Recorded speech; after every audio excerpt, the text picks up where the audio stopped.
Play off പ്രതീക്ഷകൾ ഏറെക്കുറെ അവസാനിച്ച ബ്ലാസ്റ്റേഴ്സിന് വരുന്ന 3 മത്സരങ്ങൾ വിജയിച്ചാൽ പ്ലേ ഓഫ് യോഗ്യത ഒരു നേരിയ സാധ്യത കൂടെ ബാക്കിയുണ്ടായിരുന്നു.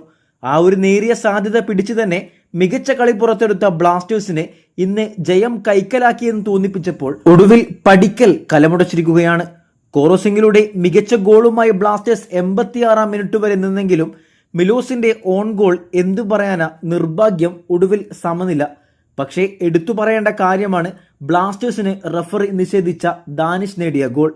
അതെങ്ങനെയാണ് ഓഫ്സൈഡ് ആയതെന്ന് ഒരു പിടിയുമില്ല.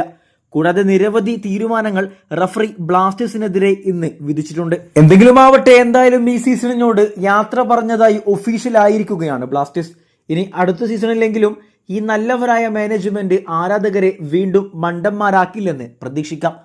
കൂടെ തന്നെ നിരവധി യുവതാരങ്ങളുടെ മികച്ച പ്രകടനവും ഈ സീസണിൽ കാണാനായത് ആരാധകർക്ക് ബാക്കിയായ ഒരു നല്ലൊരു ഓർമ്മകളാണ്. വീഡിയോ അവസാനിക്കുന്നു. കൂടുതൽ കേരള ബ്ലാസ്റ്റേഴ്സ് വാർത്തകളുമായി അടുത്ത വീഡിയോയിൽ കാണാം.